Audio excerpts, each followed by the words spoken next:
Hello everyone, in this video we'll be solving problem 274 H index. The problem statement is we are given an array integer citations where citations of I is the number of citations a researcher received on their ith paper. We need to return the researcher's H index. According to Wikipedia, H index is defined as the maximum value of H such that the given researcher has published at least H papers that have each received a citation of H times. In example number 1, the H index is 3 that have received at least 3 citations. I hope you are able to understand the problem statement. There are multiple ways we can solve this problem. So let's switch to whiteboard and discuss the solution. One of the simplest approach to solve this problem is to use brute force, where we'll run multiple iterations to look for papers that match a certain H index. As there are a total of 5 entries in the input collection, the maximum H index can be 5.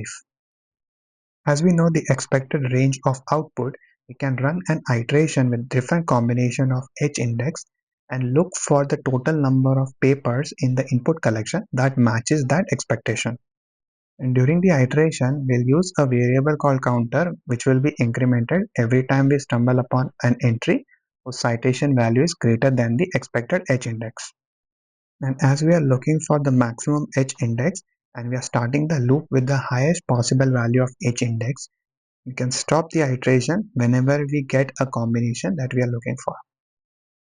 And let's say we do not find a combination of papers that matches the required H index, we'll decrement the H index to 4 and retry. With this solution, our time complexity is O of n square as we are running multiple iterations on the input array with different combinations of H, while the space complexity is O of 1 as we are only using two variables. One is the counter to record the total number of citations and the other is the expected H index. As the time complexity of this approach is high, let's discuss a more optimized solution. Another way to solve this problem is to first sort the input array and then run the iteration. Once the array is sorted, we know that all of the elements to the right side of a particular element will always be greater than or equal to the current element value. And as we are looking for all of the papers that have a minimum of a certain citations, sorting the input array makes things very easy for us. Let's walk through a short example.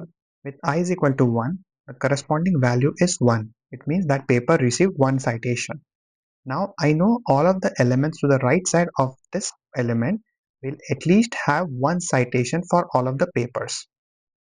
And because we know the total number of papers in the collection, we can easily calculate how many elements are there to the right side of I. By applying a simple math, we can easily calculate how many papers are there in the collection whose citation counts are greater than I.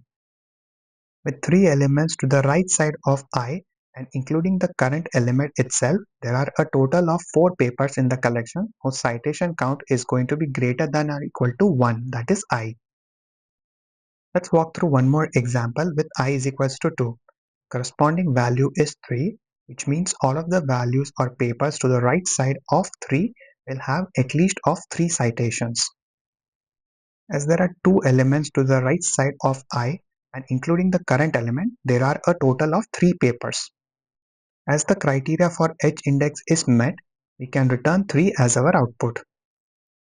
As we are looking for the maximum H index, once the array is sorted, we can run a loop from left hand side towards the right hand side and use this condition to check for H index. And whenever the condition is suffice, and return the pointer value.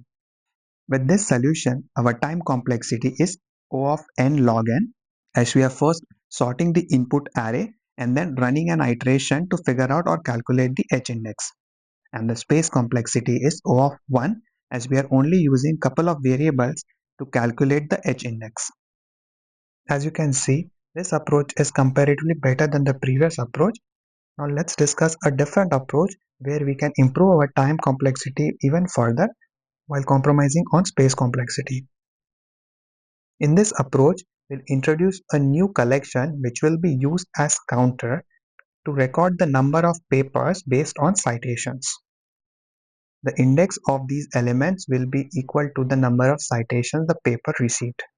For example, if there are two papers with 3 citations, in the new collection at index 3, the value will be 2. Let's run a quick simulation on the input. With the first value as 3, we'll look up the corresponding index in the new collection and increment its value. Next element is 0, so we'll update its corresponding value as 0 in the new collection. The next value is 6. As you can see, we don't have 6 in the new collection. So instead of adding a new element with index 6, we can just group it under 5, saying that all values that are greater than or equal to 5 will be recorded under 5. As the H index is based on the number of papers and not the value of citations, the H index can never be anything greater than 5. So value of 5 will be incremented by 1.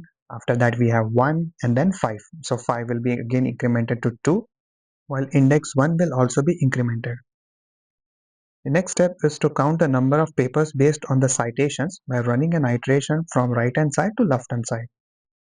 Starting with the last element, the total number of papers are 2 and the citations are 5. As it does not meet the criteria for H index, we cannot return that as our output. So we move towards left by decrementing our pointer. The pointer is at 4 and the corresponding value is 0. It means for citation 4 there are 0 papers. But to calculate the total number of papers with at least 4 citations, we need to include all of the papers that have citations greater than 4, which includes sum of all of the values to its right.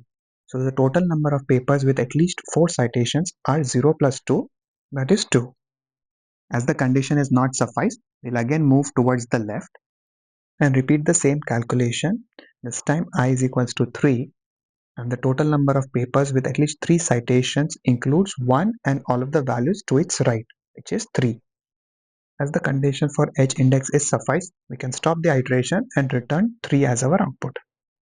With this solution, our time complexity is O of n as we ran multiple iterations, first to record all of the values in the given input based on the number of citations, and the other is to calculate the H index based on the index of each value and the corresponding citations. If we simplify the two iterations, the overall time complexity is O of n, while our space complexity is O of n as well, as we created this additional collection to record the count of each paper's corresponding citations. I hope you were able to understand all the 3 explanations that we just went through. Let me show you how we can implement this solution using Java. In the main method, I start by initializing the counts array, which is of size n plus 1. We'll use this to record the number of citations from 0 to n. After that, I'm starting a for loop to iterate through all of the elements in the citations array and bucket them into the counts variable. That is, depending on the citation value, the corresponding index will be incremented. If the value of the citation is greater than n, we'll include it inside the last element in the array, that is n. For example, if the value of citation is 7 and there are 5 elements, 7 will be included in 5. So count of 5 will include all elements whose citations are equal to or greater than 5. After that, we start another for loop from the right hand side towards the left hand side to iterate through all of the elements in the counts array. We start grouping the values at the ith index in the counts array into the total citation and compare it against I. If the value is greater than or equal to I, we found our H index, so we can return I as our output. Else we return 0. This code when submitted on LeetCode beats 100% of the submissions in terms of runtime and 21% in terms of memory. Thank you for watching this video. I hope you were able to understand the explanation. The details to access the source code is available in the description below. Feel free to check that out and I will see you in the next one. Thank you.